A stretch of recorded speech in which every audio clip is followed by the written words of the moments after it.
الحمد لله نحمده ونستعينه ونستغفره ونؤمن به ونتوكل عليه ونعوذ بالله من شرور أنفسنا ومن سيئات أعمالنا من يهده الله فلا مضل له ومن يضلله فلا هادي له ونشهد أن لا إله إلا الله وحده لا شريك له ونشهد أن سيدنا وشفيعنا وحبيبنا ومولانا محمدا عبده ورسوله أما بعد فقد قال الله تبارك وتعالى في القرآن المجيد والفرقان الحميد أعوذ بالله من الشيطان الرجيم بسم الله الرحمن الرحيم فإن آمنوا بمثل ما آمنتم به فقد اهتدوا وإن تولوا فإنما هم في شقاق فسيكفيكهم الله وهو السميع العليم صبغة الله ومن أحسن من الله صبغة ونحن له عابدون صدق الله مولانا العظيم وصدق رسوله النبي الكريم ونحن على ذلك لمن الشاهدين والشاكرين والحمد لله رب العالمین۔ بزرگان محترم، عزیز ساتھیو،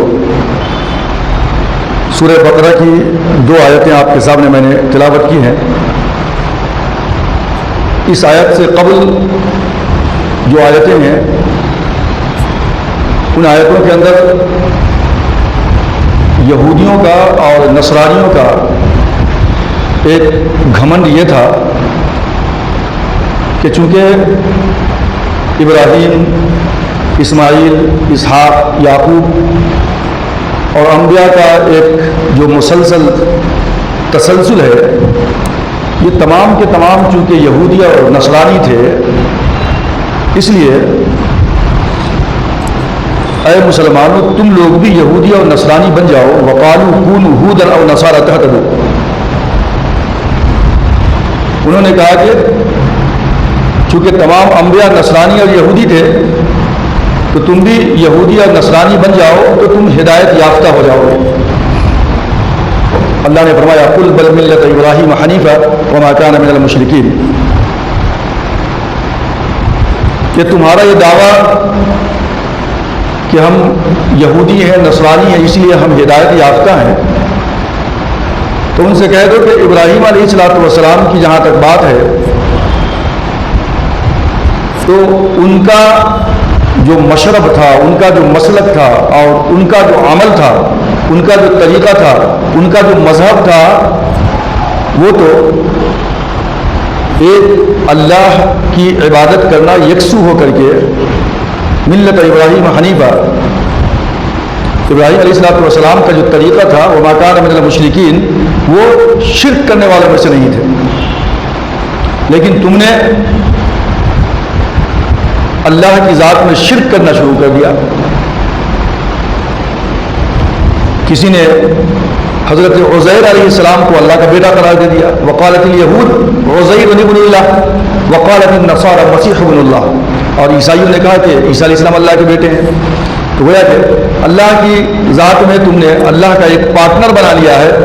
تو شرک کی بہت ساری اقسام ہیں، ان میں سے یہ ایک قسم ہے شرک کی جو تم کر رہے ہو۔ تو اگر تمہارا دعویٰ یہ ہے کہ ابراہیم علیہ السلام کے ہم فالوورز ہیں، تو ابراہیم علیہ السلام جو ہے مشرک نہیں تھے۔ ان ابراہیم کان امۃ قانتا للہ حنیفا ولم یکن من المشرکین، وہ تو اللہ کے لیے اپنے آپ کو خالص کر کے اللہ کی عبادت کرتے تھے، وہ تو مخلص تھے اللہ کی عبادت کے اندر، وہ موحد تھے، وہ توحید پرست تھے، اور تم جو ہے شرک کی اس جو ہے غلاظت کے اندر تم ڈوبے ہوئے ہو۔ پھر تم کیسے کہہ سکتے ہو کہ یہودی بن جاؤ، نصرانی بن جاؤ تو تم جو ہے کامیاب ہو جاؤ؟ اللہ تبارک و تعالیٰ نے یہودیوں کے عیسائیوں کے اس زعم باطل کی تردید کی اور اس کے اوپر قدغن لگائی کہ یہ تمہاری سوچ، تمہاری فکر اور تمہارا یہ خیال بالکل غلط ہے، تم بھی موحد بنو۔ کامیابی اور ناکامرانی یہ عیسائیت کے اندر نہیں ہے، یہودیت کے اندر نہیں ہے، بلکہ اللہ کی وحدانیت کے اندر ہے۔ ایک اللہ کی عبادت کرو، حاجت روا، مشکل کشا اسی اللہ کی ذات کو سمجھو، تو کامیابی اس کے اندر ہے۔ تو قرآن مجید نے سورہ بقرہ کے اندر یہاں پہ فرمایا کہ فَإِنْ آمَنُوا بِمِثْلِ مَا آمَنْتُمْ بِهِ فَقَدْ اهْتَدَوْا۔ کامیابی کا جو معیار ہے اور جو اس کی اساس ہے، کیا لوگ تم بھی ایمان لے آؤ، فَإِنْ آمَنُوا اگر وہ ایمان لے آتے، فَإِنْ آمَنُوا جیسا کہ تم ایمان لائے،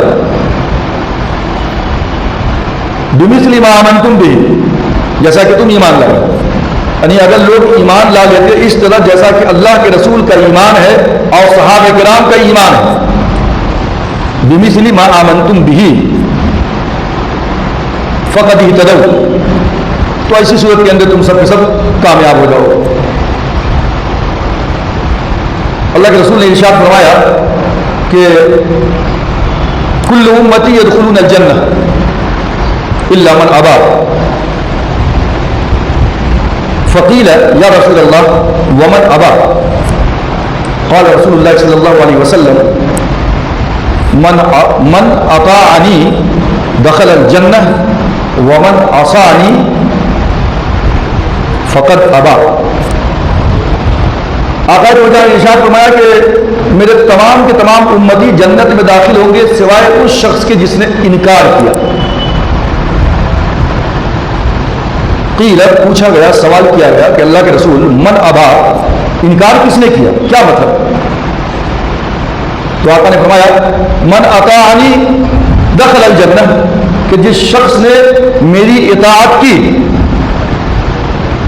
میرے طریقے کو مانا، میرے حکم کو مانا، مجھ جیسا بننے کی کوشش کیا، میرے جیسا عمل کرنے کی کوشش کیا، وہ شخص جنت میں داخل ہو جائے گا، دخل الجنہ۔ ومن عصانی، اور جس شخص نے میری نافرمانی کی، اللہ کے رسول کے حکموں کو توڑا، اللہ کے قانون کو توڑا، فقط ابا، تو گویا کہ اس شخص نے انکار کر دیا۔ تو گویا کہ اللہ کی اطاعت رسول کی اطاعت ہے، من یطع الرسول فقد اطاع اللہ، اور جس نے اللہ کی اطاعت کیا اس نے رسول کی اطاعت کیا، گویا کہ جس نے رسول کی اطاعت کیا گویا کہ اس نے اللہ کی اطاعت کیا۔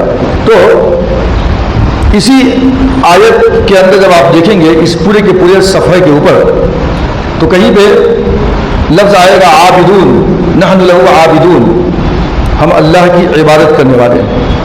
عبادت کرنے والے کون ہیں؟ جو اللہ کی اطاعت کرنے والے ہیں۔ اسی صفحے کے اوپر آپ کو نظر آئے گا نحن لہ مسلمون، ہم اپنے آپ کو اللہ کے سامنے بالکل زیر کر دینے والے ہیں، جھکا دینے والے ہیں، ہم اللہ کی اطاعت کرنے والے ہیں۔ اور اسی کے اندر ایک لفظ آتا ہے وَنَحْنُ لَهُ مُخْلِصُونَ،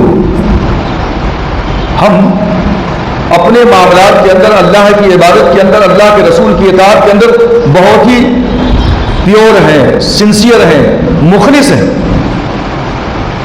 دکھلاوا نہیں ہے، ریاکاری نہیں ہے، شو آف نہیں ہے۔ اور صحابہ کرام کے اندر یہ باتیں نہیں تھیں، اللہ کے رسول کے اندر یہ باتیں نہیں تھیں۔ تو فَإِنْ آمَنُوا بِمِثْلِ مَا آمَنْتُمْ بِهِ، کہ اگر وہ لوگ صحابہ کرام کی طرح یا اللہ کے رسول کی طرح ایمان لے آتے تو وہ کامیاب و کامران ہو جاتے۔ اور صحابہ کرام کے ایمان کی جب بات ہوگی تو آپ جو پڑھتے ہیں ایمان مجمل، ایمان مفصل، آمنت باللہ کما هو بأسمائه وصفاته وقبلت جميع احکامه، ایک بات ہو گئی۔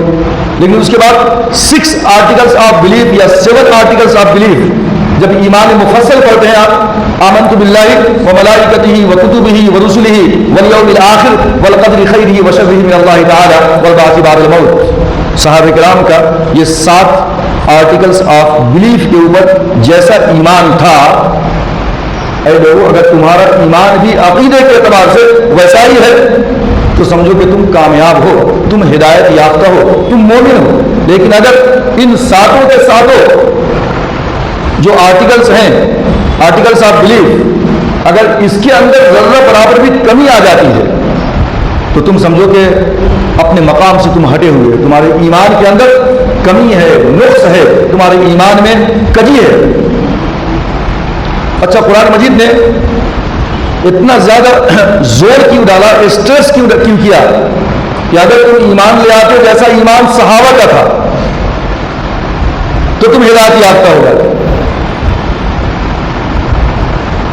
وجہ کیا ہے کہ صحابہ کرام رضوان اللہ تعالی علیہم اجمعین کہ جو ایمان کی کیفیت تھی اور ایمان کے بعد اگر ان کے عمل کے اندر ذرہ برابر کی کوتاہی یا لغزش ہوتی تو نگرانی سرکار دو عالم صلی اللہ علیہ وسلم کی تھی، وہ ان کو صحیح کر دیتے۔ تو جب سرکار کے نگاہوں کے سامنے ہے ان کے اعمال، کوئی غلطی ہوتی ہے تو اللہ کے رسول صلی اللہ علیہ وسلم ان کی اعمال کی حفاظت کر رہے ہیں، دیکھ رہے ہیں، ان کو بتا رہے ہیں کہ یہاں تم غلط کر رہے ہو، یہ ایسا نہیں، ایسا ہونی چاہیے۔ اور جو ان کا قلبی معاملہ تھا، صحابہ کرام کے دل کا جو معاملہ تھا، وہ اللہ کی نگاہوں کے سامنے ہوا کرتا تھا۔ ہمارے دل کی کیفیات بھی اللہ کی نگاہوں کے سامنے ہے، لیکن اس کا اظہار آج نہیں ہو سکتا، قیامت میں ہوگا۔ کون کون اپنے اعمال کے اندر کتنا سنسیئر ہے، کتنا دکھلاوا کرنے والا ہے، کتنا ریاکاری کرنے والا ہے، کتنا شو آف کرنے والا ہے، بندے کو خوش کرنے کے لیے کرنے والا ہے، اس کا اظہار آج ہماری نگاہوں کے سامنے نہیں ہو سکتا، حالانکہ اللہ کی نگاہ میں ہے۔ دل کی کیفیت کو اللہ جاننے والا ہے، ہم اور آپ نہیں جان سکتے۔ صحابہ کرام کے دل کی جو کیفیت ہوتی تھی اس کو اللہ تبارک و تعالیٰ جانتا تھا اور پھر اس پہ تنبیہ بھی کر دیا کرتا تھا۔ تو عمل کی نگرانی اللہ کے رسول کر رہے ہیں اور دل کی نگرانی جو ہے خود جو ہے پروردگار عالم صحابہ کرام کی کر رہا تھا۔ اس لیے ان کے ایمان کے اندر اور ان کے عمل کے اندر کوئی ریاکاری، کوئی شو آف اور کوئی دکھلاوے کا ذرہ برابر شائبہ نہیں ہو سکتا۔ اسی لیے قرآن مجید نے کہا فَإِنْ آمَنُوا بِمِثْلِ مَا آمَنْتُمْ بِهِ، اگر وہ ایمان لے آتے جیسا کہ صحابہ کا ایمان ہے فَقَدْ اهْتَدَوْا، تو وہ ہدایت یافتہ ہو جاتے۔ صحابہ کے ایمان کو صحیح ایمان کے لیے، ہدایت یافتہ ہونے کے لیے اللہ تبارک و تعالیٰ نے قرآن مجید کے اندر معیار قرار دیا۔ دل کی نگرانی کیسے ہوتی تھی؟ سورہ تحریم کی آیت جب ہم پڑھتے ہیں تو وہاں پہ ایک واقعہ کا ذکر ہے، آپ اس پہ ذرا غور کیجئے۔ قرآن مجید نے کہا فَقَدْ سَغَتْ قُلُوبُكُمَا وَإِن تَظَاهَرَ عَلَيْهِ فَإِنَّ اللَّهَ هُوَ مَوْلَاهُ وَجِبْرِيلُ وَصَالِحُ الْمُؤْمِنِينَ وَالْمَلَائِكَةُ بَعْدَ ذَلِكَ ظَهِيرٌ۔ سورہ تحریم کی آیت سغت قرآن نے وقت استعمال کیا ہے۔ سغت کا مطلب ہے دل کے اندر کجی کا آ جانا، دل کا ٹیڑھا پن، دل کے اندر کوئی ایسی غلط سوچ آنے لگی ہے دل کے اندر۔ اللہ نگرانی کر رہا ہے، صحابہ اور صحابیات کے دلوں کی نگرانی اللہ کر رہا تھا، اس لیے ان کے ایمان میں کوئی کمی، کوئی دکھلاوا ریاکاری نہیں ہو سکتی۔ میں نے کہا فقط سغت قلوبکما، کہ تم دونوں کے دل کے اندر کمی آ رہی ہے، تم دونوں کے دل تھوڑے ٹیڑھے ہو رہے ہیں۔ کون ہے یہ دونوں؟ حضرت عائشہ رضی اللہ تعالیٰ عنہ اور حضرت حفصہ رضی اللہ تعالیٰ عنہ، دونوں کے بارے میں قرآن کہہ رہا ہے، اللہ کہہ رہا ہے ذرا خیال کرو تم دونوں کے دل ٹیڑھے ہو رہے ہیں تھوڑا۔ فقط سقط قلوبکما، معاملہ کیا تھا؟ اللہ کے رسول کا معمول تھا کہ بعد نماز عصر اپنی ازواج مطہرات کے پاس تھوڑا تھوڑا وقت دیتے تھے، السلام علیکم، وعلیکم السلام، خیریت سے، ٹھیک ہے، سب کے پاس تھوڑا تھوڑا وقت دے کر آپ نکلتے تھے۔ ایک دن واقعہ یوں پیش آیا کہ حضرت زینب رضی اللہ تعالی عنہا کے پاس تھوڑی دیر ہو گئی۔ وجہ کیا تھی کہ حضرت زینب نے اللہ کے رسول کے سامنے جو ہے نا شہد پیش کیا، آپ نے شہد نوش فرما لیا، تو السلام علیکم کہتے ہوئے نکل جاتے جلدی جلدی، لیکن شہد پینا تھا، تھوڑی دیر بیٹھ گئے، تھوڑی بات چیت ہوئی، تو دوسروں کے لیے حضرت عائشہ اور حفصہ کے لیے دل میں تھوڑی جلن پیدا ہوئی کہ وہاں پہ زیادہ دیر لگ گئی، ان کو کچھ ایسی تدبیر کی اختیار کی جائے کہ اللہ کے رسول نہ بیٹھا کریں، جلد سے جلد ہمارے پاس بھی آ جائے۔ تدبیر اختیار کیا دونوں نے مل کر کے، حفصہ اور عائشہ رضی اللہ تعالیٰ عنہما۔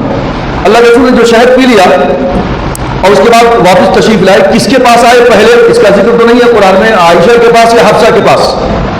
دونوں نے پلان بنا لیا، پروگرام، کہ اللہ کے رسول آئیں گے تو ہم کہیں گے کہ آپ کے منہ سے مغافیر کی بدبو آ رہی ہے۔ مغافیر ایک قسم کا پھل تھا جو بہت ہی کڑوا، بہت ہی بدبودار ہوا کرتا تھا۔ دونوں ہم یہی کہیں گے۔ تو اس طرح اللہ کے رسول جو شہد پی کے آ رہے ہیں نا، اس کو ترک کر دیں گے، چھوڑ دیں گے، اور وہاں بیٹھیں گے نہیں، جلدی سے وہاں سے بھی فارغ ہو کر کے آ جائیں گے۔ ایسا ہی ہوا، پہلے کس کے پاس گئے پتہ نہیں، لیکن دونوں کے پاس گئے تو دونوں نے یہی بات کو دہرایا کہ آپ کے منہ سے جو ہے نا مغافیر کی بدبو آ رہی ہے. تو اللہ کے رسول کے پاس بدبو بہت ناپسند تھی سرکار. اللہ کے رسول کے پسینے میں خوشبو تھی مشک سے زیادہ. اللہ کے رسول جہاں بیٹھتے خوشبو آ جاتی, جہاں گزرگاہ سے گزرتے تو وہاں خوشبو آ جاتی. تو اللہ کے رسول کو خوشبو پسند تھی اور بدبو آ رہی ہے آپ کے پاس, تو طبیعت کو بڑی ناگوار گزری بات. تو آپ نے کہہ دیا کہ ٹھیک ہے میں آئندہ سے شہد نہیں پیوں گا. قسم کھا لیا شہد پیوں گا ہی نہیں کھاؤں گا. شہد حلال ہے, اپنے اوپر حرام کر لیا. لیکن اللہ نے کہا کہ اللہ کے رسول نے کہا کہ دیکھو یہ بات تو میں نے تمہارے سامنے کیا ہے کہ میں آئندہ شہد نہیں کھاؤں گا, لیکن اس کو راز رکھنا, کسی اور بیویوں کو اس بات کی اطلاع نہ پہنچانا.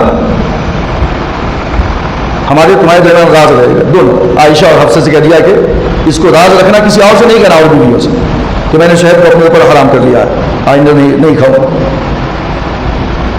لیکن بیویوں نے راز کو فاش کر دیا, دوسری ازواج مطہرات کو بتلا دیا. اللہ کے رسول نے قسم کھا لیا آئندہ سے شہد نہیں کھائیں گے. اب پروردگار عالم نے آپ صلی اللہ علیہ وسلم کو اس کی اطلاع دے دی, خبر دے دی کہ بھائی آپ نے جو راز رکھا تھا بیویوں کے درمیان وہ راز فاش کر دیا ہم لوگوں نے. اللہ کے رسول ناراض ہوئے, تنبیہ کیا عائشہ سے, حفصہ سے. تو ان لوگوں نے پوچھا کہ من انبا کہاگا, یہ اطلاع یہ خبر آپ کو کس نے دیا سرکار؟ تو اللہ کے رسول نے فرمایا کہ نبأنی العلیم الخبیر, یہ جو علیم ہے جاننے والا ہے اور جو ہر چیز سے باخبر ہے. کسی انسان نے مجھ کو یہ خبر نہیں دی ہے تمہارے اس راز کو فاش کرنے کی, بلکہ جو علیم اور خبیر ہے میرا پروردگار اس نے مجھے بتایا ہے کہ تم نے اس راز کو فاش کر دیا ہے. تو اب قرآن مجید نے کہا جب ایسی کیفیت پیدا ہو گئی, اللہ کے رسول نے قسم کھا لی. پہلی آیت کو دیکھیے آپ سورہ تحریم کی, یا ایھا النبی لم تحرم ما احل اللہ لک تبتغی مرضات ازواجک واللہ غفور الرحیم. او نبی آپ نے ایک حلال چیز کو اپنے اوپر حرام کیوں کر لیا؟ لم تحرم ما احل اللہ لک, کیوں؟ تبتغی مرضات ازواجک, اپنی بیویوں کی خوشنودی کے لیے, اپنی بیوی کو خوش کرنے کے لیے. آپ نے حلال چیز کو جس کو اللہ نے حلال کیا تھا اور آپ نے اپنے اوپر حرام کر لیا, یہ غلط ہے.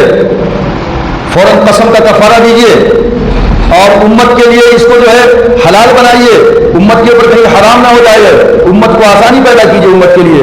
اللہ کے رسول نے قسم کا کفارہ دیا اور پھر بعد میں شہد کا شروع تو کر دیا. لیکن وہ دونوں کی جو سازش تھی, جو پروردگار عالم نے اب تنبیہ کیا کہ ان تتوبا الی اللہ فقد صغت قلوبکما, اب فقد صغت قلوبکما, کہ تم دونوں عائشہ اور حفصہ اللہ کی بارگاہ میں توبہ کرو, تم نے نبی کے راز کو فاش کر دیا ہے. ان تتوبا الی اللہ فقد صغت قلوبکما, کیونکہ تمہارے قلب ٹیڑھے ہو گئے ہیں, دل میں تمہارے ایسی خلش, ایسا میلان پیدا ہوا کہ تم جو ہے یہ کہو کہ شہد کو اس کے اندر سے بدبو آ رہی ہے, سازش رکھ رہی ہو, اللہ کے رسول کو پریشان کر رہی ہو, تمہارے دل میں کجی آ گئی ہے, ٹیڑھا پن آ گیا ہے. فقد صغت قلوبکما وان تظاہر علیہ فان اللہ هو مولاه وجبریل وصالح المؤمنین والملائکۃ بعد ذلک ظہیر. اللہ تبارک و تعالیٰ نے اللہ کے رسول کو تسلی دی کہ جو ہے نا آپ کا ساتھی اور آپ کے اوپر جو ہے نا اچھائی کرنے والا, آپ کے ساتھ جو ہے نا آپ کا دوست, آپ کا ہمنشی اور آپ کا خیال رکھنے والا, آپ کا دوست مولا و جبریل و صالح المؤمنین بعد ذلک ظہیر. اللہ تبارک و تعالیٰ کو تسلی دی گئی اس کے بعد. تو میں یہ کہہ رہا تھا کہ صحابہ کے ایمان کو پروردگار عالم نے صحیح ایمان کا اور ہدایت کا معیار قرار دیا, کیونکہ صحابہ کے ایمان میں, ان کے عمل کے اندر ذرہ برابر کی کوئی لغزش یا کوئی دکھلاوا یا کوئی ریاکاری دور دور تک نہیں تھی. اور اگر کبھی ایسا واقعہ پیش آیا تو اللہ تبارک و تعالیٰ نے ان کے قلوب کی حفاظت کی, ان کو تنبیہ کیا, خبردار کیا, اور اس کے بعد پھر کیا ہوا, وہ اتنے پاک اور صاف اور مزکہ ہو گئے. جب سورہ حجرات کو دیکھ لیجیے, سورہ حجرات, یہ حجرتن کی جمع ہے, حجرات پلورل فارم ہے, کمرے والیاں. چیپٹر ہے سورہ حجرات. مطلب کیا ہے؟ کمرے والیاں. مسجد نبوی کے اطراف میں جو اللہ کے رسول کی زوج محترمہ اور آپ کی جو ازواج تھی مطہرات، چاروں طرف کمرے بنے ہوئے تھے چھوٹے چھوٹے، وہاں آپ کی بیویاں رہتی تھی. تو کہا گیا کہ جو ہے حجرات کمرے والیاں. اب حجرات کے اندر تمام کی تمام ازواج مطہرات کا ذکر پروردگار عالم نے کیا ہے اللہ کے رسول کی. جب اللہ نے ان کی کسی لغزش کے اوپر تنبیہ کی اور اس کے بعد پھر وہ ایسے سیدھے ہوئے، ایسے صاف اور پاک ہوئے، اسی سورہ میں پروردگار عالم نے فرمایا اولئک الذین امتحن اللہ قلوبهم للتقوی لهم مغفرۃ واجر عظیم. کبھی دل میں کوئی کجی آئی، دل ٹیڑھاپن ہوا، کوئی سازش کا شکار ہوا، کچھ کمی ہوئی، تو اللہ تبارک و تعالیٰ نے تنبیہ کیا. اب دلوں کا امتحان بھی اللہ نے لیا. اس کے بعد تنبیہ کے بعد وہ اتنے سیدھے ہو گئے، اتنے متقی اور پرہیزگار ہو گئے کہ پروردگار عالم نے تمام صحابہ کرام اور صحابیات کے لیے رضی اللہ عنہم اجمعین، رضی اللہ عنہم ورضوا عنہ کا خطاب ٹائٹل ان کو دے دیا کہ اللہ ان سے راضی ہو گیا، خوش ہوگا، اور یہ اللہ سے خوش ہو گئے. یہ پورے امتحان کے بعد دیا، امتحان میں کامیاب ہو گئے. اولئک الذین امتحن اللہ قلوبهم للتقوی، یہ وہی حضرات ہیں کہ جن کا امتحان خود پروردگار عالم نے لیا. تو اب ان کے قلوب کی کیفیت کیا ہے، ان کے دلوں کی حالت کیا ہے؟ ان کے اندر صرف تقوی ہے. للتقوی لهم مغفرۃ واجر عظیم. اب ایسے حضرات کے لیے جن کے قلوب تقوی سے بالکل جو ہے بھرے ہوئے ہیں، تو پھر ان کے لیے اللہ کی بارگاہ میں بہت ہی زیادہ اجر عظیم ہے، بہت بڑا اجر ہے ان کے پاس. تو میں یہ کہہ رہا تھا کہ صحابہ کرام کے ایمان کو ہدایت کا معیار قرار دیا پروردگار عالم نے کہ فَإِنْ آمَنُوا بِمِثْلِ مَا آمَنْتُمْ بِهِ، اگر وہ ایمان لے آتے جیسا کہ صحابہ کرام کا ایمان تھا، فَقَدْ اهْتَدَوْا، تو وہ کامیاب ہو جاتے. صحابہ کرام کے ایمان کے اندر اخلاص تھا، پیورٹی تھی، سنسیئرٹی تھی، دکھلاوا نہیں تھا، ریاکاری نہیں تھی. اللہ نے ان کے قلوب کا امتحان لیا تھا، اسی لیے صحابہ کرام کے ایمان کو ہمارے لیے معیار قرار دیا اور قیامت تک آنے والی نسل انسانی کے لیے ہدایت کا سرچشمہ بتلایا گیا کہ صحابہ کرام کے جیسا ایمان تم بھی لے آؤ، فقد اہتدوا، تو تم جو ہے اب کامیاب و کامران ہو جاؤ گے، تم اب ہدایت کے اوپر آ جاؤ گے. ونحن له مخلصون، صحابہ کرام کے ایمان میں اخلاص تھا، سچائی تھی، پیورٹی تھی. اور یہ اخلاص کا جو معاملہ ہے نا، پیورٹی کا، وما امروا الا ليعبدوا الله مخلصين له الدين، انہیں حکم نہیں دیا گیا مگر کس بات کا کہ وہ سنسیئر بن جائے، بالکل اللہ تبارک و تعالیٰ کے دین کے لیے مخلص بن جائے، سچے بن جائے. کوئی بھی عمل، کوئی بھی کام ہو تو صرف اللہ کے لیے ہو، دکھلاوے کے لیے نہ ہو. مخلصین له الدین. اور یہ اخلاص ایک ایسی چیز ہے کہ جو ایک راز ہے اللہ اور بندے کے درمیان. اخلاص ایک راز ہے اللہ اور بندے کے درمیان. اخلاص کا پتہ نہ فرشتے کو ہوتا ہے، اخلاص کا پتہ نہ شیطان کو ہوتا ہے. فرشتے لکھتے ہیں اعمال، آپ کے اخلاص کا پتہ نہیں ہوتا. وَيَفْعَلُونَ مَا يُؤْمَرُونَ، وہ وہی کرتے ہیں جو ان کو حکم دیا جاتا ہے، ان کو پتہ نہیں. کراما کاتبین یعلمون ما تفعلون. کراما کاتبین کیا ہے؟ جو لکھنے والے فرشتے ہیں، جو تم کرتے ہو اس کو وہ لکھ لیا کرتے ہیں. اللہ تبارک و تعالیٰ کو آپ کے ہمارے اخلاص کا پتہ ہوتا ہے. یہ ایک راز ہے. فرشتوں کو بھی علماء لکھتے ہیں، فرشتوں کو بھی پتہ نہیں اس کا، وہ صرف اعمال لکھتے ہیں آپ. اور شیطان کو بھی پتہ نہیں ہوتا، صرف اللہ کو پتہ ہے اور بندے کو پتہ ہے کہ بندے نے یہ عمل کس زاویے سے، کس نقطۂ نگاہ سے کیا ہے، اس میں اخلاص کتنا ہے اخلاص یا صرف لوگوں کو دکھانے کے لیے، بتلانے کے لیے اس نے کیا ہے. تو صحابہ کرام کے ایمان کو ہدایت کے لیے ایک معیار قرار دیا پروردگار عالم نے اس آیت کریمہ کے اندر. اب صحابہ کرام کے ایمان جو تھے، ان کے ایمان میں یہ 7 آرٹیکلز آف بلیف شامل تھے. آمنت باللہ، اللہ کے اوپر ایمان لانا. صحابہ کرام کا ایمان جیسا تھا اللہ کی ذات پہ، اگر ایک بندے مومن کا ایمان ویسا ہوگا تو وہ ہدایت یافتہ بنے گا. وہ ملائکتہ، فرشتوں کے اوپر صحابہ کرام کا جو ایمان تھا ویسا ایمان ہمارا ہوگا تو ہمارا ایمان مکمل اور کامل ہوگا. دنیا میں ایسے لوگ ہیں نا جو فرشتوں کا انکار کرتے ہیں.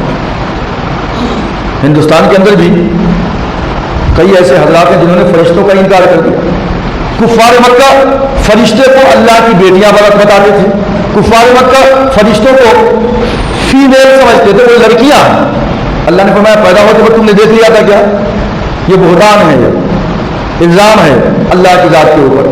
قرآن مجید نے کہا سورہ نجم میں افرأیتم اللات والعزى ومناة الثالثة الأخرى الکم الذکر وله الأنثى تلک اذا قسمۃ ضیزى. یہ کیسی بدبختی والی تقسیم کر رہے ہو تمہارے لیے بیٹے اور اللہ کے لیے بیٹیاں. الکم الذکر وله الأنثى، کیا تمہارے لیے بیٹے اور اس کے لیے اللہ کی بیٹیاں ہیں فرشتے؟ تو ان کا جو ایمان تھا، یقین تھا کافروں کا، ویسا ایمان یقین نہیں ہونی چاہیے. فرشتے اللہ کے مخلوق ہیں، نورانی مخلوق، تو فرشتوں پہ ایمان لانا ہے. بعض لوگوں نے فرشتوں کا انکار کر دیا. وہ کتب ہی، اللہ کی تمام کتابوں پہ ایمان لانا. وہ رسول ہی، تمام رسولوں پہ ایمان لانا. والیوم الآخر، آخرت کے دن کے اوپر ایمان لانا. والقدر خیرہ وشرہ من اللہ تعالی، ہمارے معاشرے کے اندر ہمارے لیے اچھی اور بری تقدیر اللہ کی طرف سے. جب ہمارا ایمان اس بات کے اوپر ہے کہ اچھی اور بری تقدیر اللہ کی طرف سے ہے، وما اصابکم من مصیبۃ الا باذن اللہ، اللہ کے حکم کے بغیر کوئی مصیبت آدمی کو نہیں ٹچ کر سکتی. پھر اگر آدمی ادھر ادھر بھاگنے لگے مصیبت میں پریشان ہو کر کے، یا پھر اللہ سے شکایت کرنے لگے کہ یہ تمام پریشانیوں کا مرکز میں ہی کیوں بن گیا، اللہ نے مجھے ہی کیوں بنا دیا. تو ایمان صحابہ کرام کا کیسا تھا؟ اگر صحابہ کرام کو پریشانی آ جاتی، وہ اگر مصائب اور جو ہے ابتلا کے اندر وہ گھر جاتے، تو ان کا کیا کام تھا، وہ کیا کرتے تھے، یہ ہمیں جاننے کی ضرورت ہے اور اپنے آپ کو ویسا ہی بنانے کی ضرورت ہے. صحابہ کرام اپنی پریشانیوں میں کیا کرتے تھے؟ صحابہ کرام اپنی فراخی کے دوران اگر اللہ بہت نعمتیں ان کو نواز دیتا تو ان کی کیفیت کیا ہوتی تھی؟ یہ دو چیزیں ذہن میں رکھیں آپ. والقدر خیرہ وشرہ من اللہ تعالی، صحابہ کرام کے ایمان میں جو ہے یہ قدر خیرہ وشرہ من اللہ تعالی بھی داخل تھا. تو ہمیں بھی ویسا ہی بننا ہے. تو اللہ کے رسول نے ایک مرتبہ سوال کیا صحابہ کرام سے کہ افانتم تؤمنون، وہ لوگوں بتاؤ کیا تم مومن ہو؟ تو صحابہ کرام حیران ہو گئے.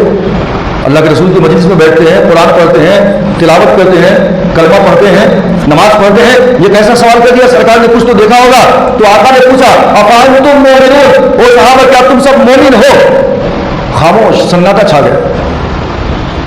حضرت عمر نے ہمت کیا رضی اللہ تعالیٰ عنہ اور کہا کہ نعم نحن یا رسول اللہ، یس اللہ کے رسول ہم مومن ہیں. ہمت کیا فاروق. آقا نے پوچھا اگر تم مومن ہو تو وما علامت ایمانکم، تمہارے ایمان کی علامت کیا ہے؟ کیسے پہچانا جائے کہ تم مومن ہو؟ بتاؤ. وما علامت ایمانکم؟ قال عمر رضی اللہ تعالی عنہ نحن نشکر علی الرخاء ونصبر علی البلاء ونرضى بالقضاء. ایمان کی علامت، ایمان کی پہچان کیا ہے؟ کہ ہم جو ہے فراخی کے دنوں میں جب اللہ ہمیں خوشیاں دیتا ہے، بڑی بڑی نعمتیں عطا کرتا ہے، تو ہم اللہ کے شکر گزار بنتے ہیں، اکڑتے نہیں ہیں، اللہ کا شکریہ ادا کرتے ہیں. نشکر علی الرخاء، لیکن اللہ جب مصیبت میں گرفتار کرتا ہے تو ہم کیا کرتے ہیں؟ صبر کا دامن تھام لیتے ہیں. ونصبر علی البلاء، اور آخری جو بات تھی ونرضى بالقضاء، کہ ہم جو ہے رضا بالقضاء، یعنی اللہ نے ہماری قسمت میں ہمارے لیے جو فیصلہ کر دیا ہے ہم اس پہ راضی ہیں. اللہ نے ہمیں کالا بنا دیا، میں اسی کے لائق تھا. اللہ نے مجھے گورا بنا دیا، شاید میں اسی کے لائق تھا، اللہ نے مجھے امیر بنا دیا، میں اس لائق تھا، شاید اللہ نے غریب بنا دیا، میں اس لائق تھا، اللہ نے جیسا جس کو بنا دیا، اللہ نے مصیبت میں گرفتار کر دیا، اللہ کی مرضی تھی، صبر کر لیا۔ یہ ہے رضا بالقضاء، جو صحابہ کرام کا عمل تھا کہ آدمی اپنی ہر ایک چیزوں کے اندر اللہ تبارک و تعالیٰ کو حاضر اور ناظر جانے۔ اگر ایسی کیفیت ہمارے اندر پیدا ہو گئی تو اللہ کے رسول نے آخری میں فرمایا کہ اگر ایسی بات ہے، مومنون انتم ورب الکعبہ، اگر نعمتوں کے اوپر شکر گزاری آ جائے تمہارے اندر، اور اگر مصیبتوں کے اوپر صبر کرنے والے تم بن جاؤ، اور اگر تمہارے ہر ایک زندگی کے اعمال میں، زندگی کی تمام پریشانیوں میں، تمام چیزوں میں تم جو ہے اللہ کے فیصلے پہ راضی رہو، مومنون انتم، ایسی حالت میں اب تم مومن ہو، اور رب الکعبہ، اور رب کعبہ کی قسم کھا کر میں کہتا ہوں تم سب مومن ہو۔ یہ ہے ایمان کی علامت، اور صحابہ کرام کا ایمان اس طرح کا تھا۔ یہ صحابہ کرام کے ایمان کا نقشہ جو اللہ کے رسول نے اس حدیث کے اندر کھینچا، اور پھر اسی لیے قرآن مجید نے کہا کہ ہدایت یافتہ کون ہے؟ کہ جنہوں نے صحابہ کرام کے جیسا ایمان لایا، صحابہ کرام کے نقش قدم پہ چلا۔ آج بہت سارے لوگ ایسے بھی ہیں جو صحابہ کرام کی شان میں بھی گستاخی کر دیتے ہیں، صحابہ کرام کو حجت نہیں مانتے، معاملہ یہی پہ ختم ہو گیا۔ جو 7 آرٹیکلز آف بلیف ہے، اگر صحابہ کی شان میں گستاخی ہوئی، قرآن کہتا ہے کہ صحابہ کرام کے دل کی نگرانی اللہ کر رہا ہے، ان سے کوئی خطا نہیں ہو سکتی، ہوتی ہے تو اللہ تبارک و تعالیٰ تنبیہ کرتا ہے، اور تنبیہ جب کر دیا تو ان کے قلب میں اب تقویٰ بھر گیا ہے۔ اولئک الذین امتحن اللہ قلوبہم للتقویٰ، چونکہ اللہ علیم بھی ہے، خبیر بھی ہے، وہ علام الغیوب بھی ہے، وہ دلوں کے راز کو، حال کو جاننے والا ہے، تو اللہ نے امتحان لے لیا ہے صحابہ کا۔ اولئک الذین امتحن اللہ قلوبہم للتقویٰ، اب سوائے تقویٰ کے ان کے پاس کچھ بھی نہیں ہے، اسی لیے ان کا ایمان، اے لوگ تمہارے لیے ایک معیار ہے، ان کے جیسا تمہارا ایمان ہوگا تو تم ہدایت یافتہ ہو جاؤ گے۔ ہدایت کیا ہے؟ جنت تک راستہ تمہیں مل جائے گا، اللہ کی رضا، اللہ کی خوشنودی تمہیں حاصل ہو جائے گی، جنت میں تمہارا مقام اور تمہارا ٹھکانہ مل جائے گا۔ اور پھر وہ جنت کیا جگہ ہے؟ ما لا عین رأت ولا اذن سمعت ولا خطر علی قلب بشر، اللہ نے جنت ایسی تیار کر رکھی ہے ہدایت یافتہ لوگوں کے لیے کہ جو کسی آنکھ نے نہ دیکھا، نہ کسی کان نے سنا، اور کسی کے قلب کے اوپر اس کا گزر بسر بھی نہیں ہو سکتا۔ اللہ نے ایسی نعمت قیامت کے اندر جنت میں تمہارے لیے تیار کر رکھی ہیں۔ اللہ تبارک و تعالیٰ سے دعا ہے کہ اللہ تبارک و تعالیٰ ہم تمام لوگوں کو صحابہ کرام کے ایمان کی جیسا ہمارا ایمان بھی بنا دے، اور ان کی زندگی جیسی تھی اللہ ان کے طرز عمل کے اوپر ہم سب کو اپنی زندگی گزارنے کی توفیق عطا فرمائے۔ آمین وآخر دعوانا ان الحمد للہ رب العالمین۔